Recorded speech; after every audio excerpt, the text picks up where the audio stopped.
Hello, brilliant people. This is Jarbert Bergazzi, and welcome to Jarbert Talks.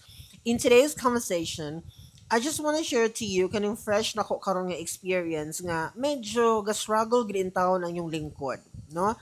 I don't know how to say it to all of you. I don't know how to tailor my kwento karon, but I just want to share this one to everybody for you nga naapod mo'y masabtan gamay sa mga reality na to diri sa Taiwan. But before I'm going to share that one to you, ako sa ni siyang i-flex ha. Kay happy kay ko. Lami manggugay ni siya mga my dear. Pag nag-celebrate ka sa diri kanang Mid-Autumn Festival, daghang kay mga mooncake ana. Ah, 'di ba? So gaina, grabe na akong kaon sa school, gipadadaan pag ko sa akong co-teacher. So naana ko ay pwede na unta na kana ray panihapon ako. Unya namang ko saging diri nga gipalit pud gahapon sa ako ang friend. So kailangan ako siya lutuon mga my dear para naatay baon ugma or unsa ba pamahaw na lang siguro na unsa ba kaha.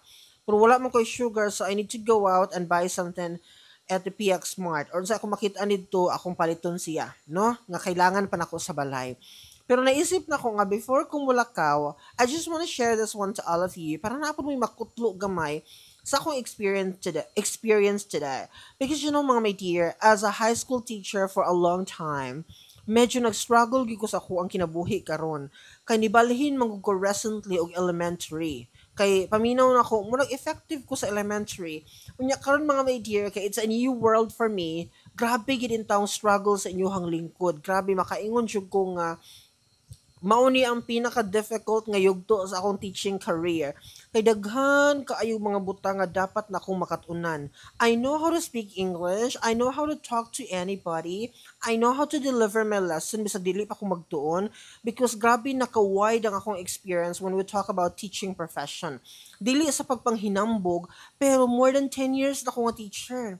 Pero mao lagi nagiingon mga my dear nga, this is a new world for me. So kinahanglan gid ko mag-start from the like scratch. Kanang blank paper gid ko karon.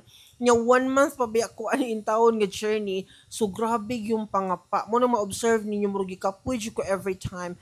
Cause you know, MSU1 gid ko sa tanang nakasabot, sa tanang mga MSU1 all over the world na amang gud may gipanghawakan nga standard sa amo ang mga performances sa kinabuhi. Kay naagi na siya sa among himno ng pamantasan nga nag-ingon saan man naruroon ay bigyang karangalan, dakilang paaralan, pamantasang Mindanao. Kana siya nga linya mga my dear, maunay dili na mo malimtan as an MSU1 nga wherever we go sa among journey, dili gid mi mosugot nga mediocre lang ang among performance. Level 1 lang siya, basta na lang for the passing rate for the char. Dili ingon ana gid ang MSU1 mo lihok. Munang ako, bisag grabe na kung dagma-dagma karon sa akong sitwasyon kay lagi bag-o siya sa kuha, naningkamot gid taon yung lingkod nga ma-cover up na ko siya, maka-recover ko ani kana bang ma-justify na ko ang akong adlaw. Kay dili gid na mao akong kakayanan. Kay ang challenge mga ko karon, kaya na ko i-deliver ang lesson yun. Kaya na ko mag-create ng mga question. However, ang akong mga words, ang akong kanang pag-construct na ko sa mga question, too difficult gid kay sa mga bata. Fourth grader, for example, grabe nag-struggle in taon sila. So maningkamot ko mga my dear nga ma-lower down ako ang level kana pang kailangan masabtan gid in taon siya sa mga chikiting patrol. Mao ni ang akong pinaka-challenge karon nga kailangan ako siyang ma-survive. Ang akong eskwelahan mga my dear, ganahan sila sa ako. This is not to carry my own chair, pero gina-emphasize kina nila sa kuha, ganahan sila sa kuang batasan. Not in the totality of my performance, kay lagi wa pa man sila makita sa kuha nga maayo ko mo teach kay dili man gid ma akong 40, okay? Nakasabot sila ana mga my dear nga dili gyud ko elementary teacher long before. Pero sa giingon palagi nila, ganahan kuno sila sa ako ang personality. Ay kabalo kuno ko maminaw, unya willing kuno ko mo learn.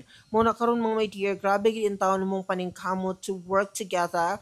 Kaming tulo nag-collaborate gid me, unya na sila yung mga plan to expose me more sa teaching sa elementary level para gid kuno ma-improve gid kuno ko, unya makuha gid kuno nako ang pinaka kung unsay kailangan gyud sa elementary teaching, no? Pero si Jobert po Dili sa pagpanghinambog, si Jobert pod ang personality pod nako mga my dear, once gani nga gipili nako na siya nga path, maningkamot gyud ko. nga mapaspasan ako, makatuon jud ko ba dili bitaw kanang I need more years para makuha na ko siya, dili pud ingon ana akong personality. As much as I can, mag-innovate ko, mangita kong paagi nga mas kuha gid nako kung unsaon gid ako pag-deliver in front of the students. Na-improve ko a little mga may tier kay ikaupat naman ako ning semana. Ikalima na din ako ning semana karon.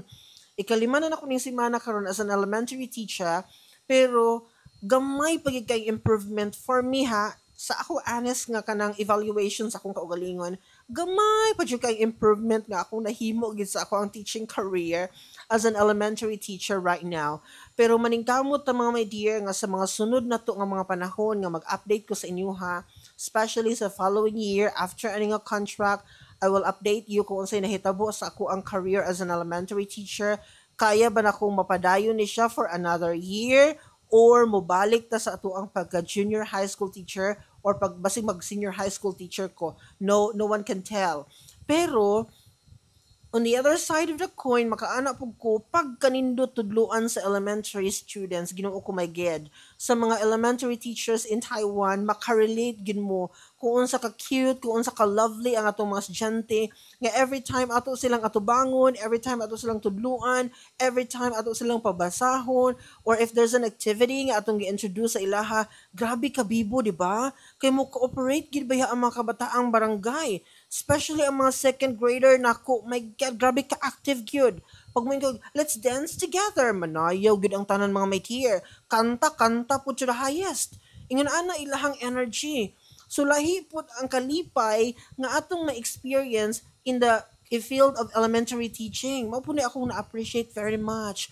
Nga bisag dili gid ni ako ang field, nakaana ko nga murag kinahanglan akong i-work out ang akong self nga ma-develop ko nga ma-improve gid ko kay nindot kaayo tudluan ang mga kabataang barangay here in Taiwan. Grabe gyud makaingon ko kay ma-compare man gyud nako kay junior high school teacher man gyud ko diri ang nag-start. No, 3 years po na ko to siyang gi-fight. When I started, nag-struggle po ko adto. Pero na-recover na ko siya after a few months, after a year. No, pero karon lagi kay nag-start naman po kog pinaka-scratch, pinaka-basic na pod. So nga ako na pong challenge karon unsaon na po nako pag-develop ang akong self nga mahimo gid kong ganap nga elementary teacher. So akong gina-pray sa Ginoo gid always no nga ma-carry gid ako ni siya kay maula gid akong ginaingon mga my dear as an MSU1 naagid na sa amo ang crown sa among principal ginadala-dala gid na namo nga maulaw mi nga dili namo ma-execute ang pinaka quality sa performance nga dapat namong ihatag no kung unsa man nga profession ang among gina-perform aning kalibutan na gusto ginamo nga mahatag ginamo ang pinaka quality mo nang ako mga my dear bisag ka nang magbilar-bilar nako mag-isag asa na lang ko mangayo og mga PowerPoint para makakuha kog idea mangutana ko unsaon pag-atake ni nga lesson ako mga friends na hasol lagi in town sila nga never na nilang na experience ako ha when I was teaching sa junior high school pa sa una kagkatumang good 40 gito na ako, makarelate pa magkumurag, makonect pa na ako ba sa senior high school teacher in the Philippines, dili ra kayo nalayo, no, ang agwat, ang level. Karon man gud mga my dear kay, lalimang ka anang as bata as grade 2, imong tudluan, grabe gyud. Ako, grabe gyud ako, makaingon jud ko, I have to admit nga, nagkadagma-dagma jud ko karon. Pero as I said to you, si Jobert manglimbasog siya mo fight good uban sa tabang sa Ginoo sa mga tao sa palibot. So hopefully ako ni siyang ma-survive atong mapatunayan nga deserving gihapon ta mo renew for another contract. Pero so far karon mga my dear, grabe gyud ga appreciated sa akong school kung unsa akong batasan kanang kung unsa ko ka-humble akong gipakita sa school na appreciate nila na tanan pero mo lagi na giingon nga naa man ta diri para mag-teach so kana siya nga ability kana siya nga skill dapat ginako na siyang ma-improve kay mao man nay rason nga nung gi-hire ko nila dili man kay ang akong batasan dili man ni Pinoy Big Brother mga my dear. So mo ni akong update sa inyo ha, ga struggle in town ko, dagbadagma ang show, kapoy permi ang akong adlaw, pero I know, after a year or two, mahimo na kong pinakamaayo or isa sa pinakamaayo nga elementary teacher in Taiwan.